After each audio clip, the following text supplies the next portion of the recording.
See, the influence is far larger than Heisenberg's indeterminate principle.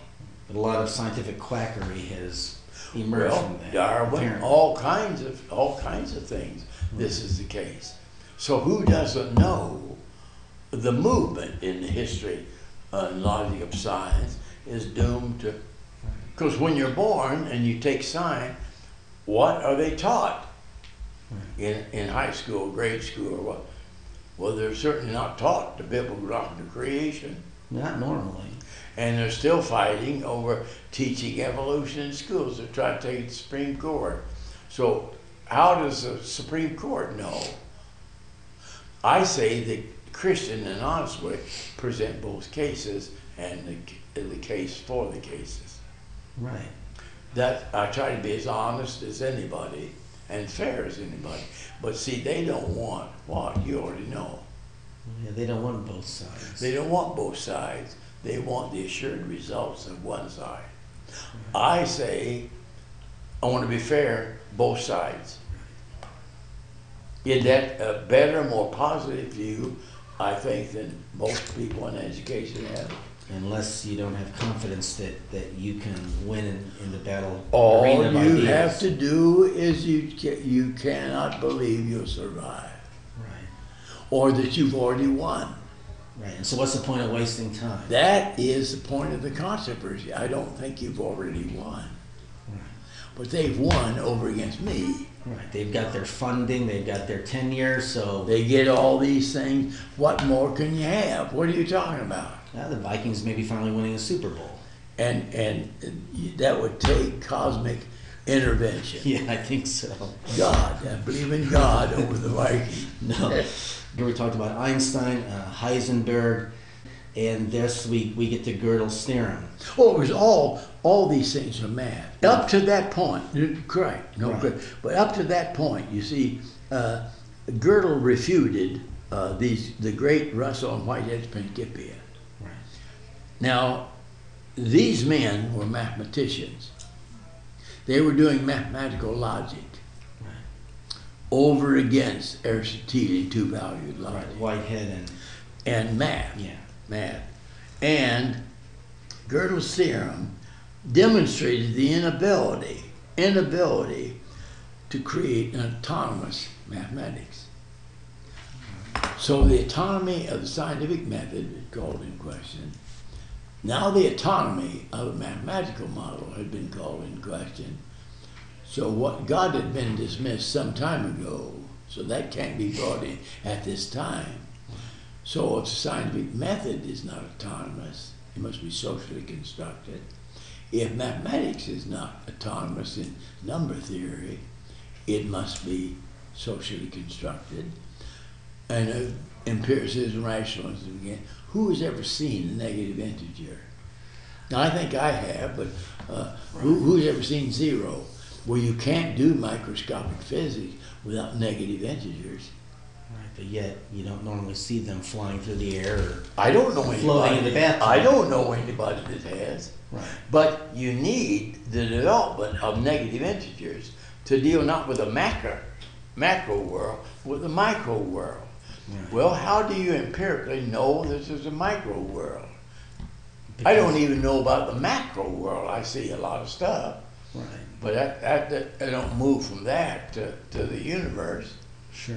And the micro world, see, these things are coming to all over, really the same type of issue. Is math the answer? Is history the answer? What's the absolute? Is science the answer? Then they'll leave language, but language is going to get the shaft as mere social construction. Every language is its own Wittgenstein language cage. Right. If it is, then you're locked into complete relativism. Right. And there's no point trying to talk about Well, I don't language cage. I don't even know how you would be aware of multiple language cages. If the speaker is locked in the language cage, the listener is locked in that language, how do you communicate across language cages? Navajo Indians. Now, example. this is, I still think, the most marvelous example. You know that. Yeah. The Navajos were the Wind Talkers in the Second World War.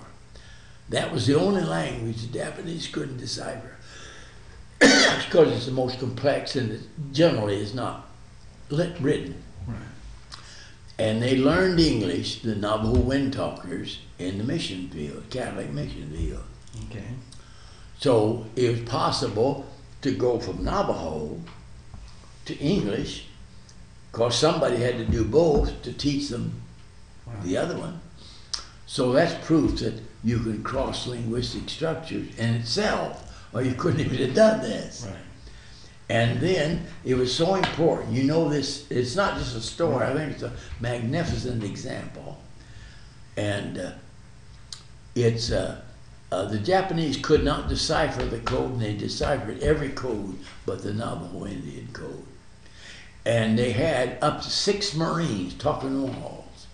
Not sissies, no sissies, guarding each one of those wind talkers. They were that important. How many countless lives were saved because of that? I have no, it had to be ultimately millions, but thousands, I'm certain of it. But language. Right. But it wasn't impossible to translate It it. is highly difficult. Now, that's a different story. And another, perfectly, I've said this, but you think about it too. See if you start to think about it. Another marvelous example of translatability of multiple linguistic systems in the United Nations, where you have immediate translation of multiple languages. Immediate. Yeah. And then you have checkers of the translation, which is proof that you can translate. Navajo Wind Talkers are proof that you can translate. So don't say you can't, because it's already doable. I think those are the 2 most magnificent examples against the Wittgensteinian language cage, postmodernism language. But if there's no language truth being, the Bible's nonsense, preaching nonsense, Christian education nonsense. So all the things that are located in nonsense stems time to get here. Science is out, math is out, history is out, language is out. And all you've got is then what works, and that brings us to James All Dewey. you've got is pragmatism. And it's hard to challenge that. They've challenged the whole history of epistemology, whole history of logic, whole history of mathematics. To say pragmatism, well, where does survival of the fittest come from? Academic work? No, from survival of the fittest looked like in the gene, in the whatever works is right. now, because every species doesn't survive. Now, they're interpreting the ones that do survive are Those are the ones that are fit to survive. I mean, now, it is the what it others is. don't because they aren't fit. Right. Well, that's already Self-evident. self-evident. See? So, but it becomes an epistemological method. Yeah. And a value. And a value system. Yeah. So the modernists that separate value and fact, well, so they protected both ends, but one was over truth and one was over gefühl, how you feel about it. So religion's in the gefühl line, ethics in the gefühl line. So the ethics, in the 60s and 70s, what happened to ethics? Oh, it's totally situational.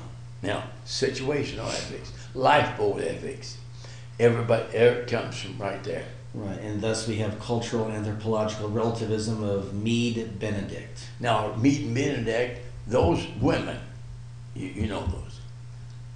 One of the papers, I think you might put in. Yeah. I didn't do anything, I just interpreted what was already there. Mead Benedict taught in a high-level Eastern university. First women to be first, not the first chair, but first full professors, both women. And they wrote, they went and spent 6 months or 9 months and made judgments about relativity. Well, the only point, that's where you get cultural relativism and cultural anthropology. Right. Well, that's, again, this confusing description and explanation. And it was over Mead, Ruth Benedict and Margaret Mead, studying these people in Samoa, and the girls that had been trained by Christian missionaries felt guilty about adultery, all the second in Freud's hand, what's going to happen to that in the same decade. Right. And but they said Christianity makes them feel guilty. So there's no real guilt. They're made to feel guilty by this imposed artificial, arbitrary ethical position. And then in Freud's hands, that becomes neurosis. So there's no guilt, there's only guilt feelings. Except though if everything is a deposit of evolutionary processes, including Christian ethics, then why would that be considered artificial? Well, but in that's technical, that's correct. But see, that was displaced. Okay. There was a time. Oh, that's exactly what they said in that controversy in 40s, 50s, and 60s in cultural anthropology. I had 2 classes in cultural anthropology. It was nothing but cultural relativism. Well, then Christian missionary people started in cultural anthropology, bamboozled by, I don't want to pursue him, but Max Ward Randall was here in missions, and he came bamboozled at Fuller over contextualization. Well, that's just complete arbitrary cultural relativism. You got to contextualize. Well, in a broad sense, that's not false, but technically it's erroneous. You got to contextualize everything. No, that's not what determines truth. That determines communication. Right. So those are 2 different things. Well, he came here, and thank God he didn't stay very long in mission, if people had understood what he was saying. But he came from Fuller that was saturated with cultural relativism in their mission department. Ralph Winter, these high priests in missions, so it reaches education, Christian education, reaches missions, it reaches every place. Not merely at the top, it's all the way to the bottom now. And so you got the relativism in cultural anthropology, and then we end up with Freud. Well, Freud, in this, notice the context that he's in. Right. And Freud, of course, was a medical doctor and a psychiatrist. Mm-hmm. Now, he knew that he had larger problems in many of his patients than medicine could help. Okay, now there's nothing evil about that, that's true. But anyway, everything turned. In fact, if his ultimate analysis, he psychoanalyzes epistemology, his work in medicine would have been annihilated. If everything is contextualized, relativized, what is he doing in medicine? What can he do? What would he expect to do? If you're going to relativize everything, then medicine should be relativized, shouldn't it? Right. If everything is, you can't exempt that. Right. Why assume that what you're doing medically in one context is going to be applicable to another context? True. Medicine, anything, whatever you're doing. Right. Psychoanalyst. He was psychoanalysis is just complete subjectivism. Right. That's why almost nobody's healed by psychoanalysis. Oh, so it's methodologically it's a failure. Right, their neurosis is just sustained because they dwell on it. Now, if all you can do is just, I can't not think about it. I'm just enslaved, okay, but I can't get you out of there. Mm-hmm. Well, again, it's guilt. You know all these psychological jargon terms, but you're not guilty. You just feel guilty because your culture has imposed. Christianity, of course, has imposed this restriction, the sexual restriction, right. Okay, then it has nothing to do with creation, has nothing to do with procreation, has nothing to do with feminine and masculine. I thank God that there's a difference between feminine and masculine. Is this not your position? Right. Irreparable? And nothing to do with lifestyles that exceed the specs of how we're designed to live in a healthy fashion. Now, what is a healthy fashion?